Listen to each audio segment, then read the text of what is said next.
Arrivée des élèves, entretien de la cour, montée des couleurs, puis exécution de l'hymne national. C'est la rentrée scolaire 2022-2023 qui a ainsi démarré ce lundi 26 septembre au lycée Agoué après une semaine d'activité pédagogique. Tout comme ici au lycée Agoué, cette rentrée scolaire a été effective sur tout le territoire national. En témoigne cette ambiance à l'EPP Kitidian et au CPC LPC islamique Tanko.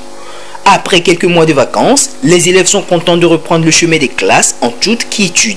Je suis très ravi de recommencer l'année scolaire 2022-2023, de revoir mes amis, une réussite en faisant les exercices, de copier les cours. Je suis très contente parce que j'ai retrouvé mes amis, mes professeurs et j'espère qu'on va tous réussir à la fin de l'année. Je me sens bien, je suis fière de la rentrée. Je dois écouter les conseils et respecter tous les enseignants. Je veux réussir, je veux apprendre bien mes leçons. Le travail, la discipline, le règlement intérieur de l'école, c'est ce à quoi les élèves sont invités à respecter pour leur réussite à la fin de l'année.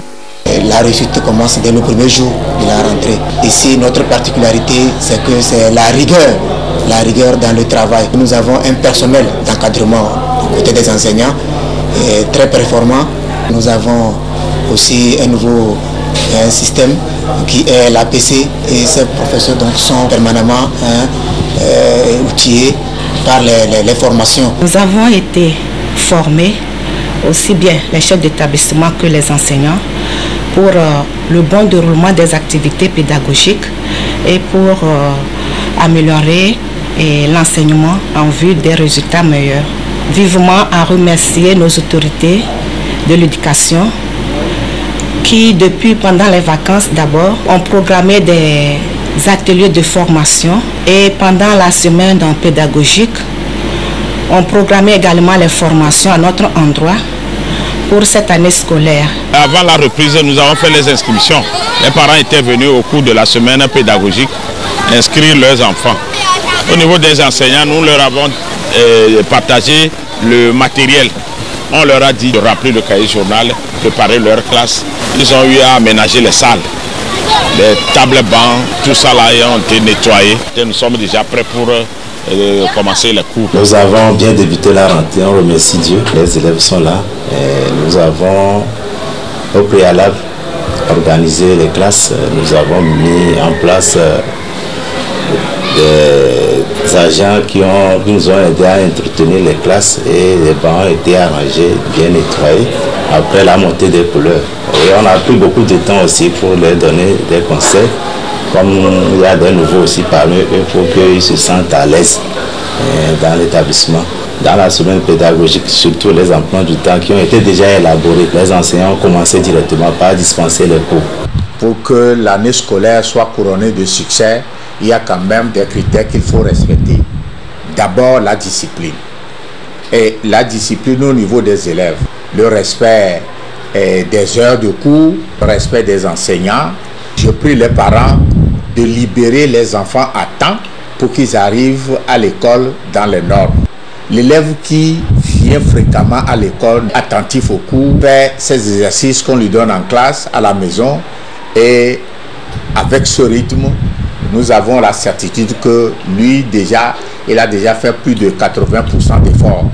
Le reste, les enseignants vont l'accompagner pour sa réussite. Des conseils pratiques à mettre en application. Rappelons que les inscriptions se poursuivent du côté des apprenants retardataires. La rentrée scolaire 2022-2023, c'est donc parti pour 9 mois de cours et d'activités pédagogiques.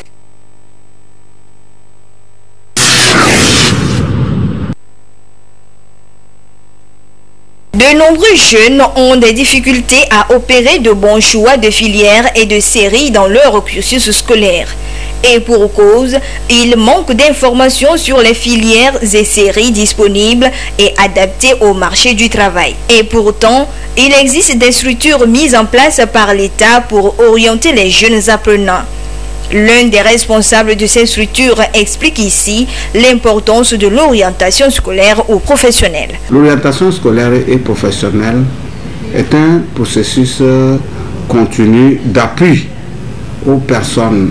Si je parle de personnes, ça peut être les élèves, ça peut être les étudiants, Ça peut être même des personnes qui travaillent déjà, et ça peut être des apprentis.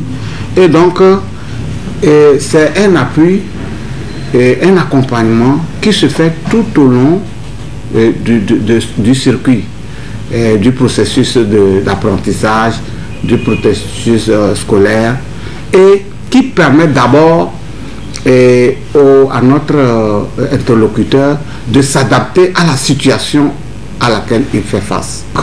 Avant de s'engager dans une étude, avant de s'engager dans un apprentissage, il faut connaître toutes les informations qui sont autour et pour voir si cela vous intéresse.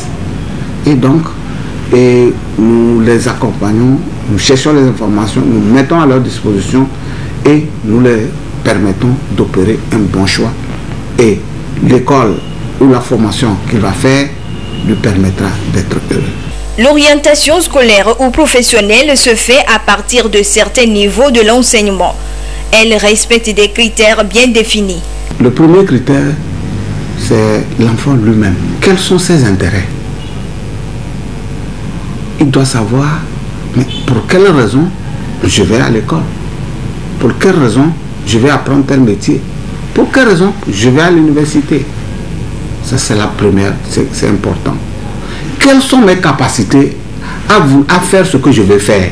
Lorsqu'on veut faire quelque chose, on doit être motivé pour pouvoir le réussir. Puisque un adage dit, vouloir, c'est pouvoir. Nous avons aussi les problèmes de moyens. Est-ce que mon parent a les moyens de pouvoir payer mon écolage, de payer les conditions qu'il faut remplir pour aller dans cette école? Lorsque l'enfant fait un choix, il faut aussi qu'il se réfère aux moyens qu'il a lui-même et aux moyens des parents. Le troisième élément, c'est que mon choix, le choix que je vais faire, le choix de métier que j'ai fait, le choix de la profession que je fais, est-ce que je peux trouver facilement du boulot? Est-ce que je peux m'insérer professionnellement? Aujourd'hui, tout le monde crie chômage, chômage. Les étudiants, les élèves sont partis s'agglutiner dans un domaine qui aujourd'hui ne demande pas beaucoup. Qu'est-ce que l'environnement économique de notre pays s'offre? Quelles sont les grandes orientations sociales et économiques de notre pays? Aujourd'hui, nous parlons du PND. Aujourd'hui, nous parlons de la feuille de route gouvernementale. Quelles sont les grandes orientations de ces politiques? Et quelles perspectives ces grandes orientations s'offrent aux citoyens? Et c'est en fonction de cela qu'il faut faire son choix. Faire un bon choix de filière et de série, c'est éviter l'inadéquation formation-emploi et des échecs répétitifs.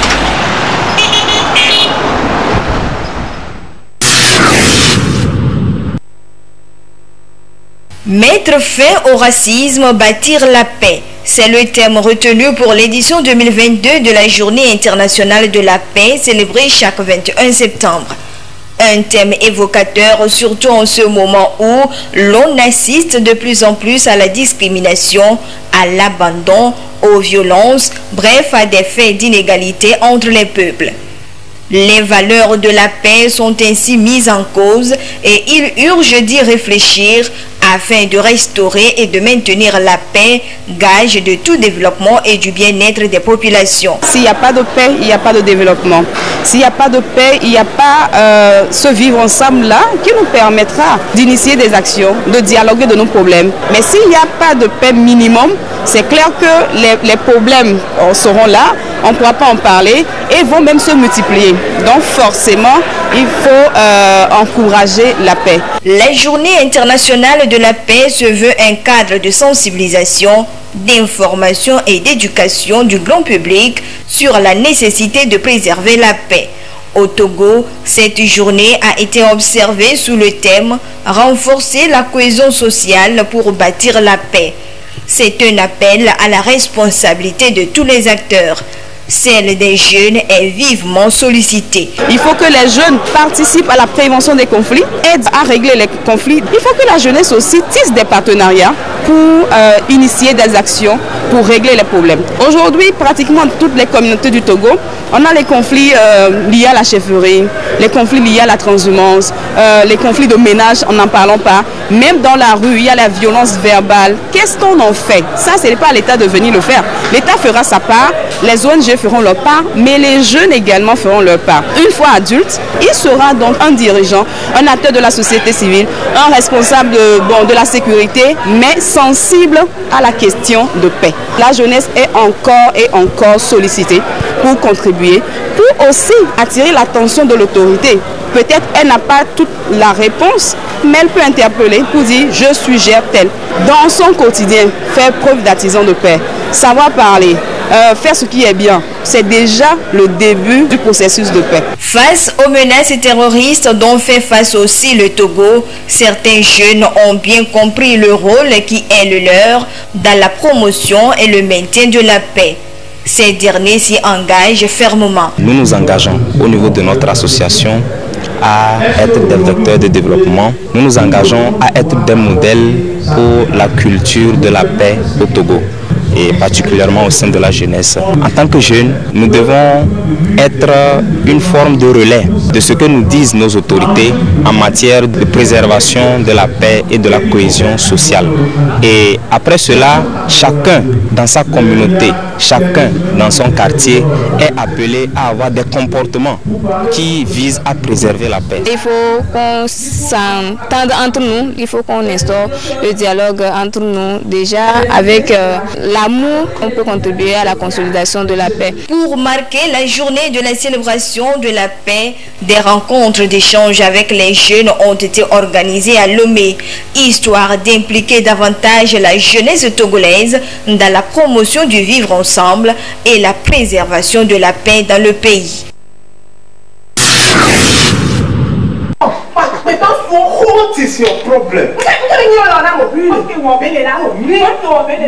Nombreux sont ces pays africains qui ont connu ces dernières années un foisonnement de production cinématographique.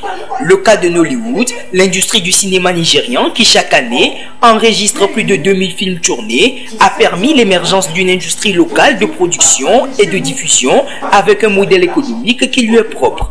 Au Togo, même si le secteur cinématographique n'est pas encore à l'image de grandes industries du monde, l'on note néanmoins de grandes avancées. Le cinéma togolais vient de loin, mais aujourd'hui, ce cinéma fait ses pas. Depuis les années 2014 jusqu'à ces jours, nous sommes rayonnants sur le continent. Nous participons aux festivals internationaux. Nous emportons aussi des prix à ces participations. Les Togolais viennent de suivre une création togolaise avec le cinéaste Stephen Aff, qui est vraiment une création très appréciée, non seulement au pays, mais à l'international. Il y a des productions togolaises qui font le tour de la planète, mais qui ne sont pas connues des Togolais.